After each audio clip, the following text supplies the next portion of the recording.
ابھی یہاں ہم میزائل بناتے ہیں تو اسرائیل وہاں سے کہتا ہے جی کہ یہ میزائل میرے لیے بنائے جا رہے ہیں، آپ اندازہ لگا لیں اس بات سے، اس کے اوپر وہ پروپیگنڈا کرنا شروع کر دیتا ہے۔ لیکن ہمارے ہمسائے میں جو کھیل کھیلا جا رہا ہے، یعنی اگر ہندوستان کے 22 کے قریب قونصل خانے جو ہیں وہ ہمارے 2600 کلومیٹر کی جو ڈیون لائن ہے اس کے ساتھ ساتھ انہوں نے کھولے ہوئے ہیں، وہ کس مقصد کے لیے؟ وہاں قونصل خانے کی کیا ضرورت ہے؟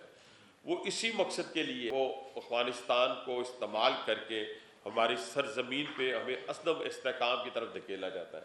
اگر اتنا ہی وہ بڑا شیر ہے یا اس علاقے کا پردھان ہے تو وہ ڈائریکٹ ہم سے آ کے لڑ سکتا ہے، اور ڈائریکٹ وہ لڑ نہیں سکتا، اس لیے پھر اس نے یہ کیا ہے۔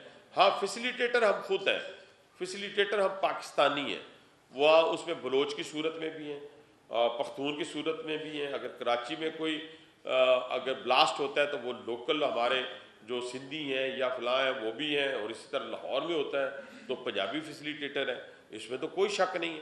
وہ خود آ کے ہندوستان تو یہاں پہ خود بھی آیا ہے، کلبھوشن کی صورت میں وہ پکڑا بھی گیا ہے، مطلب کہ ایویڈنس سے موجود ہے پاکستان کے پاس۔ لیکن جعفر ایکسپریس جہاں پہ بچے تھے، عورتیں تھیں، اور جہاں پہ لوگ جو اپنی اب چھٹیاں منانے کے لیے جا رہے تھے، کسی ٹرین کے اوپر، یہ میرا خیال ہے بڑا ریئر چانس پوری دنیا کے اندر یہ دوسرا واقعہ ہے یا تیسرا واقعہ ہے کہ اس طریقے سے حملہ کیا گیا ہے۔ لیکن ان کو کم از کم پاکستان کے اندر یہ کرتے ہوئے اس لیے اطمینان ہوتا ہے کہ انہیں پتہ ہے کہ ہم اس طریقے سے تو نہیں، تو اس طریقے سے اس کو بلوچ کے اندر، پختون کے اندر، پنجابی اور یہ ان کے اندر جو ہے تقسیم پیدا کر کے تو ہم ان کو عدم استحکام کی طرف دھکیل سکتے ہیں۔ اربوں ڈالر، اربوں روپے نہیں، اربوں ڈالر جو ہے، اور اس میں کچھ اور چھپے ہوئے ہاتھ بھی ہیں جو اس میں کار فرما ہے، جو پاکستان کو، کیونکہ اس خطے میں ایک امپورٹنٹ ہم حیثیت رکھتے ہیں، اور چائنا ہو اور آپ وسط ایشیا کی ریاستیں ہوں، یہیں سے گزر کے ہم نے جانا ہے، ایون یورپ بھی جانے کے لیے ہم یہ راستہ اختیار کر سکتے ہیں۔ اور پھر سی پیک، سب سے بڑی بات کہ سی پیک کو پوری دنیا جو ہے وہ کھٹک رہا ہے سی پیک ان کے حقوں میں، کیونکہ اب دوبارہ ریوائیو کیا ہے، وزیر اعظم کے دورے کے بعد اس کو ریوائیو کیا گیا ہے، تو اس صورت میں بھی یہ کوشش کی جا رہی ہے کہ وہ پائے تکمیل تک نہ پہنچ سکیں۔ لیکن آپ نے دیکھا ہوگا کہ جو ڈیسیجن لیے، ابھی میں وزیر اعظم صاحب کے ساتھ کوئٹہ بھی گیا ہوا تھا، کہ اس ڈیسیجن سے پہلے میں جو بات کرنے لگا ہوں کہ جو ریسکیو آپریشن کیا گیا ہے، جو ریسکیو آپریشن کیا گیا ہے، اور جس طریقے سے ہمارے جو یرغمال بنائے گئے ہوئے لوگوں کو نکالا گیا ہے وہاں سے، وہ میں سمجھتا ہوں کہ دیدنی تھا۔ وہ ہم اپنی فوج کو، اپنی زرار کے کمانڈوز کو خراج تحسین پیش کرتے ہیں، اور یہی میرا پوائنٹ ہے۔ اس پوائنٹ کے اوپر میں بات کرنا چاہتا ہوں کہ یہ نہ سمجھیے گا جیسے ہم اسلام آباد میں رہنے والے یہ سوچ رہے ہوں گے کہ شاید یہ جو کے پی کے اندر لگی ہوئی آگ ہے یا بلوچستان کے لگی ہوئی آگ ہے یہ ہم تک نہیں پہنچ سکتی، تو سب سے بڑے غافل ہم ہیں۔ تو لاہور والے سمجھے کہ یہ یہاں تک نہیں آ سکتی۔ ایکچولی ہمارا ٹرینڈ بن گیا ہے من حیث القوم کہ ہم یہ سوچ رہے ہیں کہ میری دکان سب سے امپورٹنٹ ہے، میری فیکٹری سب سے امپورٹنٹ ہے، میری نوکری سب سے امپورٹنٹ ہے۔ لیکن انہیں یہ معلوم نہیں ہے کہ جس گھر میں ہم رہ رہے ہیں وہ وہاں پہ کون سا کھیل کھیلا جا رہا ہے، تو اس کو بچانے کے لیے کون، دیکھیں اس پاکستان کو بچانے کے لیے انٹلیکچوئلز ہوں، آپ جیسے لوگ جو انٹلیکچوئلز میں آتے ہیں، ہمارے جیسا پولیٹیشین ہو، یہ نوکریاں کرنے والے لوگ ہوں، دکاندار ہوں، انڈسٹریلسٹ ہوں، یہ جب تک اپنی فوج کے پیچھے کھڑے نہیں ہوں گے اور کھڑے ہو کر اس کو اپنے کمانڈوز کو سلام پیش نہیں کریں گے، ان کے لواحقین کی دل جوئی نہیں کریں گے، کرنے کی ضرورت ہے یا نہیں ہے وہ کہ اللہ بات ہے، اس نے تو اپنے اللہ کے لیے جان دی ہے اور اس نے شہادت کے جذبے سے سرشار ہو کر۔ لیکن آپ دیکھیں کہ جب میں یہ خبریں لے رہا تھا، بار بار پوچھ رہا تھا کہ کیا ہو رہا ہے، تو وہاں جب یہ پتہ چلا کہ 8 سے 9 سوئسائڈر ہیں، تو یقین میرے ذہن میں تھا کہ بھئی یہ تو مرنے کے لیے آئے ہیں، تو یہ تو اب ہمارے 427 کے قریب وہاں پیسنجر تھے، 427۔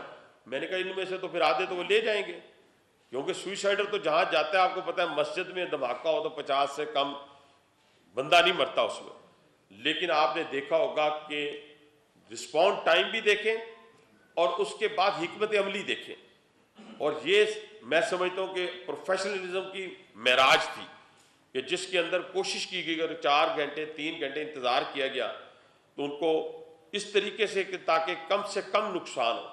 وہ جو نقصان انہوں نے کیا وہ اس سے پہلے کر چکے تھے، آپ کو ساری باتیں آپ کے پاس پہنچ چکی ہوئی ہیں کہ وہ لوگوں کو باہر نکالتے تھے, مارتے تھے, ان کو گولیاں مارتے تھے, لیکن جب انہوں نے ٹرین کے اندر ایکشن کیا ہے اس میں آپ دیکھیں کہ ایک سوئسائڈر کو بھی انہوں نے پھٹنے نہیں دیا, ایک سوئسائڈر کو بھی. اور اگر خدا نہ خواستہ وہ 9 کے 9 پھٹ جاتے یا 4 پھٹ جاتے یا 3 پھٹ جاتے تو کتنا بڑا نقصان تو جو ہوا وہ بھی آپ اگر ہمارے 26, 27 یا 30 کے لوگ شہید ہوئے ہیں تو وہ بہت بڑا نقصان ہے. لیکن جہاں ایکسپیکٹیشن یہ ہو کہ یہاں پہ سوئسائڈر ہیں اور اتنی تعداد میں ہیں, میں نے آج تک اتنی تعداد میں سوئسائڈر کسی جگہ کے اوپر نہیں دیکھے, لیکن اس کے اوپر جس طریقے سے فورسز نے اٹیک کیا, جس حکمت عملی کے ساتھ اپنے لوگوں کو نکالا, میں سمجھتا ہوں کہ شاید دنیا کی پروفیشنل ترین جو لوگ ہیں وہ ایسے حالات میں شاید اتنا بڑا کام نہ کر سکتے. اس لیے پوری قوم کو کھڑا ہونا پڑے گا, کیونکہ آنے والے حالات کے اندر بھی آپ دیکھیں کیونکہ اتنی آسانیاں نظر نہیں آتی. اسی لیے جب ہم کوئٹہ گئے, میں وہاں پہ آتا ہوں تو وزیر اعظم صاحب, چیف آف آرمی اسٹاف, سارے لوگ ہم موجود تھے وہاں پہ. ہماری طرف فیڈرل منسٹر, تمام اسمبلی تھی بلوچستان کی, چیف منسٹر صاحب تھے وہاں پہ. یہ کلیئر اور کرسٹل یہ بات کی گئی دونوں طرف سے, چیف ایگزیکٹو کی طرف سے بھی اور سپہ سالار کی طرف سے بھی, کہ ہم نے اب وہ جو ایک ماں بیٹے والا رومانس چل رہا تھا, اور جب بیٹا ماں کے گلے تک آ جائے تو پھر وہ بیٹا بیٹا نہیں کہلاتا. یہ ممکن ہی نہیں ہے کہ اس بیٹے کو کوئی ماں کے, اب بھی دیکھ لیں دنیا کی ہر چیز بندہ برداشت کر سکتا ہے, لیکن کبھی بھی ٹی وی پہ یہ بات چل رہی ہو کہ کسی بیٹے نے اپنی والدہ کے ساتھ مس بیہیو کیا تو آپ جیسے میرے جیسے لوگوں کے رونگٹے کھڑے ہو جاتے ہیں. وہ پھر قابل برداشت چیزیں نہیں ہوتی. پھر وہ ان لوگوں کو منطقی انجام تک پہنچانا ہوگا. تو یہ فیصلہ ہو گیا کیونکہ خوارج کے خلاف ایک بڑی آپریشن چل رہا تھا اور شاید وہ دھیان ادھر نہیں تھا, لیکن اب یہ فیصلہ ہوا ہے کہ اگر جتنے دہشت گرد پاکستان کے اندر موجود ہیں ان کو بھی نہیں چھوڑا جائے گا, اور اگر یہ بھاگ کر افغانستان جاتے ہیں یا کسی اور جگہ جاتے ہیں, جہاں جگہ جائیں گے ان کا پیچھا کیا جائے گا. یہ حکومتی سطح کے اوپر 200% یہ فیصلہ کر لیا گیا ہے. یہ ممکن نہیں ہے. دیکھیں بات جو ہے جو آنے والے وقت کا پتہ دے, یہ پچھلی باتیں میں آپ سے کرا تو کوئی فائدہ نہیں, وہ تو آپ نے بھی سنی, لوگوں سے بھی آپ سنتے رہتے ہیں. میرا پوائنٹ آف ویو ڈے 1 سے ایک ہے کہ پاکستان کو نا ایک پلاننگ کے تحت, ایک منصوبے کے تحت, ایک سازش کے تحت شام, لیبیا, یہ بعد میں لوگوں نے یہ باتیں کرنی شروع کی, یہ میں نے بہت عرصہ پہلے سے شروع کی تھی. شام, لیبیا اور عراق کے طرز کے اوپر جو ہے ان کے پاس تو ڈالرز بھی بہت ہیں, بہت تھے ان کے پاس, ڈالرز بہت تھے. میں لوگوں کو بتانا یہ چاہتا ہوں, مال بھی بڑا تھا, لیکن ان کے دفاعی نظام کو کمزور کیا گیا, ان کی دفاعی نظام کو تتر بتر کیا گیا. اس کے بعد کیا ہوا کہ آسانی کے ساتھ دشمن اس پہ حملہ آور ہوا. اور آج کا عراق دیکھ لیں, آج کا لیبیا دیکھ لیں, آج کا شام دیکھ لیں, اور اس سے پہلے والا جب یہ خانہ جنگی نہیں تھی اس سے پہلے والا دیکھ لیں, کتنا فرق تھا. ہمارے پاس تو خدا نہ خواستہ وہ مال و دولت بھی نہیں ہے, اور کسی ہمسائے نے بھی ہمیں پناہ نہیں دینی. جن کو ہم نے 40 سال پالا, جن کو اپنا مال بھی دیا, اپنی جان بھی دی, اپنے گھر بھی دیے, آج ان کی ہمارے ساتھ دشمنی کی انتہا ہے. یہ شاید ہندوستان اتنی نفرت نہ کرتا ہو جتنا آج وہ ہم سے کر رہے ہیں. تو کہنے سے مراد یہ ہے کہ اس سازش کو ہم سب نے مل کے ناکام بنانا. ایک دوسرے پہ طنز کر لیں گے, لیکن ہوا کیا, ایک طرف یہ اندوناک واقعہ ہوتا ہے, پوری قوم جو افسردہ ہے, اور دوسری طرف اپنے سیاسی مقاصد حاصل کرنے والے لوگوں نے کیا کیا, سیم وہی بولی جو ہندوستان کا میڈیا بول رہا تھا. آپ ہندوستان کے میڈیا کو اٹھا کے دیکھیں, وہ تو 200 تابوت کی بات کر رہا تھا, پتہ نہیں کتنے لوگوں کو اٹھا کے لے جانے والی بات کر رہا تھا, کتنے لوگوں کو ساتھ لے گئے ہیں, 200 تابوت تیار چلے گئے ہیں. اور وہی طنز کون کر رہے تھے, جو پاکستان سے بھاگے ہوئے پاکستانی بھگوڑے ہیں. اب تو ان کو پاکستانی کہنا بھی مناسب نہیں ہے, اور وہ بھگوڑے, کوئی بھی بھگوڑا جا کے پاکستان کو گالی دے گا, پاکستان کے انسٹیٹیوشن پہ حملہ آور ہوگا, اسے کروڑوں روپے بھی ملیں گے, گھر بھی ملے گا, اور اس کو گاڑی بھی ملے گی. یہ ایک فارمولہ بنا دیا ہے اغیار نے پاکستان کے خلاف بات کرنے کا. اور اس اٹریکشن کے طور کے اوپر جن کو پاکستان نے نام دیا, جن کو پاکستان کی وجہ سے جنہوں نے یہاں پہ مال و دولت کمائی, آج وہ جا کے پاکستان پر بھونکتے ہیں. میں بھونکنے کا لفظ استعمال کروں گا. اور اسی طریقے سے میں کہتا ہوں کہ جو یہاں پہ بیٹھ کے ایک سیاسی جماعت, ہمیں بھی عمر قید کی سزائیں ہوئی, ہمارے لیڈرشپ میاں نواز شریف کو جلا وطنی ہوئی, ایک دفعہ نہیں ہوئی, کئی دفعہ ہوئی, کئی دفعہ جیلوں میں ڈالا گیا. لیکن میں خود وکٹم ہوں کہ 25 سال قید ہوتی ہے ہماری ویڈیوز نکال کے دیکھیں، کیا ہم نے کہا کبھی ایک اپنے انسٹیٹیوشن کو گالی دی، کسی عدالت کو گالی دی، کسی فوج کو گالی؟ میں اپنی ذات کی بات کرتا ہوں، لیکن کیا ہوا؟ ہمیں پتہ تھا اس نظام نے ہمیں سزا دی ہے، یہی نظام ہمیں چھوڑے گا، ہم جا کے ہندوستانی نظام سے نہیں ریلیف لیں گے یا جا کے یو کے کی عدالتوں میں نہیں پیش ہونا، ہم نے ادھر ہی پیش ہونا ہے، ہوئی ہے تو یہیں سے انشاءاللہ تعالیٰ، کیونکہ ہمارا انر سیٹسفائی تھا۔ لیکن اس پاکستان کے بدخواہ کبھی نہیں ہوئے، ہم رات اندھیرے میں بھی نہیں ہوئے۔ یہ پہلے لوگ ہیں، ایسی مخلوق ہے جو اپنے اقتدار کی خاطر پاکستان پہ بم گرانے کی بھی باتیں کرتے رہے ہیں، اور پاکستان کے خلاف جو دشمن ہیں ان کا ساتھ بھی دے رہے ہیں۔ آئی ایم ایف کی بات ہو، ورلڈ بینک کی بات ہو، پاکستان کی تعمیر و ترقی کی بات ہو، اکانومی کی بات ہو، تو وہاں جا کے پروٹیسٹ کرتے ہیں کہ جناب پاکستان کو امداد نہ دی جائے، پاکستان کو مرنے دیا جائے خدا نخواستہ۔ اسی طریقے سے اب اس واقعے کے اوپر اگر ہندوستان کی زبان کو دیکھیں، اور یہ پی ٹی آئی میں کھل کے بات کرتا ہوں، یہ جو پی ٹی آئی کا بریگیڈ ہے ان کی بات کرنے لگا ہوں، ان کی زبان کو دیکھیں کہ وہ پاکستان کے خلاف کیا زبان استعمال کر رہے ہیں۔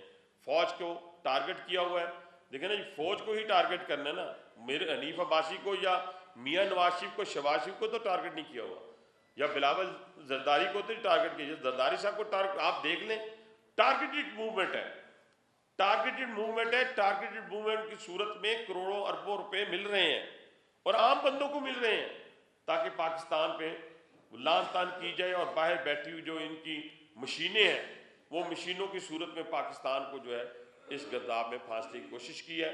لیکن الحمدللہ جس طرح سے ہمارے پروفیشنل سٹائل میں ہمارے لوگوں نے رسپونڈ کیا ہے، اور پھر اس واقعے کی مذمت تو امریکہ نے بھی کی، اس واقعے کی مذمت تو اقوام متحدہ نے بھی کی، چائنا نے بھی کی، نہیں کی تو ہمارے دشمنوں نے نہیں کی، تو ہمارے دشمنوں میں پھر وہ بھی شامل ہو گئے ہیں جنہوں نے ان کا ساتھ دیتے ہوئے اور اپنے سیاسی مقاصد کو حاصل کرنے کے لیے یہ سارا کچھ یہ کہا کہ انہوں نے بھی انسٹیٹیوشن کے اوپر حملہ آور ہوئے، اور جو گفتگو کی گئی ہے وہ ناقابل برداشت ہے۔ تو اس لیے میں اس چیپٹر کو کلوز کرتے ہوئے کہوں گا پوری قوم کو کہ ہمارے پاس اب بھی وقت ہے کہ ہم کھڑے ہو جائیں اپنے سیاسی اختلافات کو ایک طرف رکھتے ہوئے۔ سیاسی جماعتیں آپس میں لڑ لیں گی، ہم آپس میں لڑ لیں گے، ہم بلوچ ہیں ٹھیک ہے، ہم سندھی ہیں ٹھیک ہے، ہم پنجابی ہیں ٹھیک ہے، کشمیری ہیں ٹھیک ہے، سرائکی ہیں ٹھیک ہے، سارا کچھ ٹھیک ہے، لیکن پہلے تو ہم پاکستانی ہوں گے۔ اگر پاکستانی نہیں ہے تو پھر ایز اے نیشن ہم کیسے بیہیو کر سکیں گے؟ جہاں تک رہ گیا کہ بلوچستان کی پسماندگی کا کس سے تعلق ہے، یہ بہانے ہوتے ہیں۔ بس پسماندگی میں کیا کوئی اپنے غربت میں کیا کوئی اپنے ماں کو اور باپ کے گلے کو پکڑتا ہے؟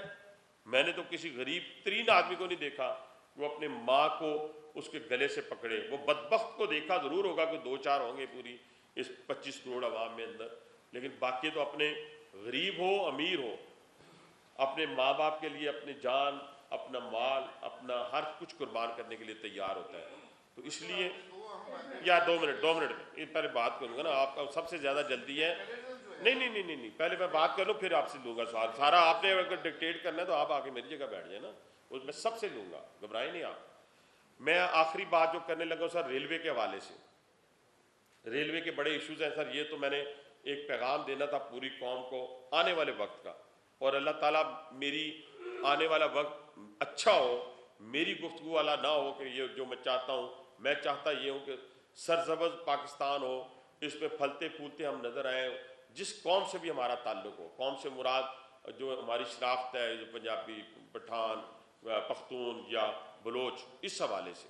لیکن یہ میسج اتنا سٹرونگ جانا چاہیے آپ کی طرف سے بھی کہ یہ اس میں کوئی ہم زیر زبر اوپر نیچے نہ کریں۔ باقی رہ گئی ہماری ذات آپ کے لیے حاضر ہے، آپ ہمیں جو مرضی کہیں، برا کہیں اچھا کہیں، آپ کی مرضی، ہمیں ذرا سا برا نہیں لگے گا۔ اب آ جاتے سر ریلوے کے اوپر۔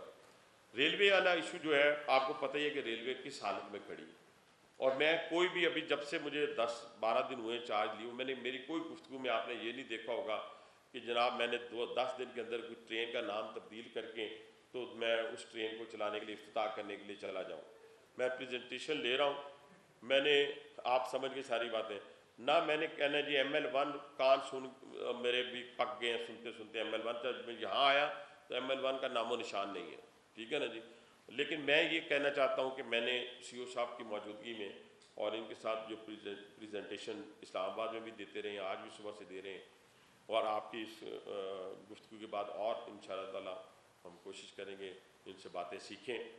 لیکن 3-4 چیزیں جو ایگزسٹ کرتی ہیں اس کے اوپر میں نے انہیں کہا کہ کوئی کمپرومائز نہیں ہوگا. اس میں ایک پنچویلٹی ہے کہ بھی خواجہ سعد رفیق صاحب ہمارے بھائی دوست یہاں موجود تھے، ٹرینیں ٹائم پہ چلتی تھی، ٹریک تو وہی تھا، ٹریک تو تبدیل نہیں ہوا، تو ٹریک وہی تھا، ٹیمیں اپنا جو ٹرینیں تھی ٹائم پہ چلتی تھی، کلیننس تھی اور شفافیت تھی، یہ ساری چیزیں تھیں. لیکن یہ 3-4 چیزوں کے اوپر میں نے انہیں کہا کہ کوئی کمپرومائز نہیں. ایک کلیننس کے اوپر، ایک پنچویلٹی کے اوپر، ایک آپ کا جو سیفٹی ہے، سیفٹی کے حوالے سے یہ ہے کہ ہماری ایک بھی اسکینر مشین جو ہے وہ ٹھیک نہیں ہے. سب اسکینر مشینیں، دنیا کا کون سا ملک ہے جہاں پہ آپ بھی کہیں گئے ہوں گے، ہم بھی جاتے ہیں، چھوٹا سا بیگ بھی آپ کے ہاتھ میں ہو تو وہ بھی اسکینر سے گزرنا ہے. لگیج تو گزرتا ہی گزرتا ہے، لیکن آپ بھی جب گزر رہے ہوتے ہیں تو آپ کو کوٹ شوٹ بھی اتارنا پڑتا ہے. تو وہ کہاں سے گزارے گی؟ آپ اسکینر سے گزاریں گے. ایک بھی اسکینر ہمارے پاس نہیں. اچھا، ریلوے پولیس کی یہ حالت ہے کہ وہ جیسے میں نے آپ کو بتایا کہ ایک تو ان کے پاس نفری نہیں ہے، دوسرا ان کے پاس انفراسٹرکچر نہیں ہے، تو آپ سیفٹی کی توقع کس سے کر رہے ہوں گے؟ اس کے اوپر آج مکمل ایک بریفنگ ہوئی ہے. میں نے جیسے پہلے کہا کہ آئی جی ریلوے جو ہے وہ ایک اچھا بندہ میسر ہمیں آئے ہیں، تو میں نے انہیں کہا کہ 1 سال آپ کا رہ گیا ہے اور 1 سال میں وہی پرفارمنس جو آپ نے فلاں جگہ پہ دی ہے وہ پرفارمنس پاکستان ریلوے کو کھڑا کرنے میں دیں. ہماری طرف سے آپ کو سپورٹ ملے گی، انٹرفیرنس نہیں ملے گی آپ کو کسی جگہ کے اوپر. اس کے ساتھ میکینیکل ایشوز جو تو میکینیکل ٹریک کی وجہ سے ہیں وہ تو ایک علیحدہ بات ہے، لیکن جیسے ابھی میں نے ان کو کہا کہ اسلام آباد کے اندر ایک ٹرین جو ہے ابھی عوام ایکسپریس تھی، 3 دن پہلے وہ پٹری سے اتر گئی. میں نے کہا جی اس کا کس ٹریک سے کیا تعلق ہے؟ اس کا ٹریک سے کوئی تعلق نہیں تھا، وہ میکینیکل ایشو تھا. اس پر انہوں نے ایک بندہ سسپینڈ کیا، لیکن میں نے کہا یہ سسپینشن یہ نہیں ہے کہ آج آپ نے سسپینڈ کیا 10 دن بعد اس کو دوبارہ بحال کرتے. جو ان کے اسٹیشنز ہیں ان کی اپ گریڈیشن ہے جی، اور اس کو بھی ہم انشاءاللہ دیکھ رہے ہیں. اور پوری سیفٹی کے ایشوز کو، کیمراز پورے ہمارے جتنے اسٹیشن ہیں ان کے اوپر کیمراز لگانے کی بات ہو رہی ہے، اسکینر لگانے کی بات ہو رہی ہے، پولیس کی اپ گریڈیشن کرنے کی بات ہو رہی ہے. اور ساتھ پھر ہم صرف کارگو کی اپ گریڈیشن. ابھی جو پی ایم صاحب پچھلے وزیر اعظم پاکستان جو شہباز شریف صاحب 6 دن سے، کیونکہ میں بھی اس کمیٹی میں ہوں، کل بھی ہم وہ میٹنگ لے کے آئے تھے، ٹریڈر سے مل رہے ہیں، انجمن تاجران کو بلایا، سارے پاکستان کے انجمن تاجران، فیڈریشن والوں کو بلایا ہے، اپنا اس طرح چیمبر والوں کو، فیڈریشن والوں کو، انجمن تاجران، سارے لوگوں کو بلا کے انہوں نے بات کی. اس میں سب سے زیادہ جو ڈیمانڈ ریلوے کی طرف سے آئی، ریلوے کی لیے آئی، وہ یہ تھی کہ ہمیں کارگو کے حوالے سے ہمیں سستا کارگو چاہیے. تو سستا کارگو کے حوالے سے وہ کہتے ہیں ٹرین سے زیادہ ہمیں کارگو کوئی، یعنی ہمیں اس کے اندر ہمارے پاس وینز نہیں تھی. اور وینز کے لیے میں نے سی او صاحب کو کہا ہے، میں جو 6-7 دن میں ان کو دیکھا ہے یہ کمپیٹنٹ آدمی ہیں، مجھے امید ہے ڈوئر ہے، مجھے امید ہے کہ جس طرح پیسنجر ٹرین میں ریونیو بڑھا ہے اس طرح کارگو ٹرین کے اندر جو ہے وہ ریونیو کو لے کے آئیں، کوئی پسند ناپسند نہ دیکھیں اور فیصلے کرتے جائیں اور آگے بڑھتے جائیں. تو انشاءاللہ تعالیٰ یہ فیصلے کریں گے، میں ان کے ساتھ کھڑا ہوں گا، ان کے پیچھے کھڑا ہوں گا، اور باقی بھی جو سٹاف ہے ان کے ساتھ بھی ہماری یہی گفتگو ہوئی ہے. تو ہم اس کو بہتری ML1 کے حوالے سے یو اے ای والے بھی اب ہمارے ساتھ آن بورڈ ہیں، لیکن کچھ پرپوزلز ایسی بھی آئی ہیں جو ہم خود بھی کر سکتے ہیں پورشن میں. اگر ہم نے شروع میں کچھ پورشن خود بھی کیے ہوتے تو آج ML1 سے مراد پشاور سے اپنا کراچی سے پشاور کا ٹریک ہے. لیکن ابھی مجھے جو بتایا گیا کہ برانچز جو ہیں جیسے سیالکوٹ ہے، نارووال ہے، وہ بھی سارے کے سارا ٹریک فارغ ہو چکا ہوا ہے. تو اس کو بھی ہم تھوڑا کر رہے ہوتے تو آج کہاں پہنچ چکے ہوتے. تو میری کوشش ہوگی کہ اگر کوئی آئے نہ آئے تو ہم نے تو اپنے طور کے اوپر اس میں کچھ اضافہ کرتے جائیں. مجھے وزیر اعظم پاکستان سے بہت امید ہے، جس طرح وہ میرے ساتھ ہمیشہ راولپنڈی کی تعمیر و ترقی میں کھڑے رہے. بڑے پروجیکٹ ہم نے کیے ہیں، ہم نے میٹرو بنائی ہے، ہم نے راولپنڈی انسٹیٹیوٹ آف کارڈیالوجی بنایا ہے، راولپنڈی انسٹیٹیوٹ آف یورولوجی بنایا ہے. ہم نے اسلام آباد کی میٹروز میں 16 مہینے اسٹیئرنگ کمیٹی کا چیئرمین رہا آن ڈیولپمنٹ CDA کا. وہاں پہ ہم نے الیکٹرک بسز چلائی ہیں، 160 الیکٹرک بسز چل رہی ہیں وہاں پہ. بریجز بنے ہیں، انڈر پاسز بنے ہیں. جیسے ابھی ریسنٹلی جو انڈر پاس بنایا نقوی صاحب نے 2، ایک انہوں نے بنایا سرینا والا 72 days میں. ایک ہم نے بنایا 82 ڈیز میں انڈر پاس ہے اور اوور ہیڈ برج ہے جو F8 میں بنایا ہے. تو ہم اس طریقے سے کام کرنے کی کوشش کریں گے. چیلنجنگ ہے, بہت بڑا کام ہے, یہ آسان کام نہیں ہے, لیکن اللہ نے ہمیشہ ہماری مدد کی ہے. نیک نیت کے ساتھ ہم چلیں گے انشاءاللہ. پورا ٹیم ورک ہم اپنے لوگوں کو ساتھ لے کے چلیں گے انشاءاللہ. اللہ ہماری مدد کرے گا. اب باری باری جس کے جلدی بات یہ ہے کہ اتنا بڑا ایونٹ ہو رہا تھا, پوری دنیا دیکھ رہی تھی, تو ایک طرف انڈیا کا پروپیگنڈا تھا, دوسری طرف ہمارا اپنا سوشل میڈیا کا ایک بہت بڑا ایک خطرہ تھا. تو اس جو سوشل میڈیا ٹیررزم تھی, اس پہ بھی کوئی ایکشن لے رہی ہے گورنمنٹ؟ جی بالکل جی. وہ جتنے لوگ دیکھیں نا, اب سوشل میڈیا کے اوپر ایک میں بات کرتا ہوں کہ ایک بندے نے سچی بات کرنی ہے, اسے کسی چیز کا خوف نہیں ہونا چاہیے, ڈر نہیں ہونا چاہیے. ایک بندے نے جھوٹ بولنا ہے تو اس کی گرفت ہوگی. اب یہ جتنی چیزیں ہیں سوشل میڈیا کے حوالے سے, جہاں جہاں سے پروپیگنڈا ہوا ہے, باہر بیٹھے ہوئے لوگوں کے بھی حوالے سے بھی حکمت عملی تیار ہوئی ہے. اور یہ بھی ہوا ہے کہ جنہوں نے پاکستان کے اوپر, یعنی اگر انہوں نے حملہ کیا ہے اپنی بندوقوں کے ساتھ اور سوئسائڈ جیکٹ کے ساتھ, تو انہوں نے بھی تو سوشل میڈیا کے ذریعے پاکستان پہ ہی حملہ کیا. انشاءاللہ پوری اس کی گرفت ہوگی. اچھا سر, ایک طرف تو پاک فوج جو ہے وہ فیصلہ کن اب آپریشن کرنے جا رہی ہے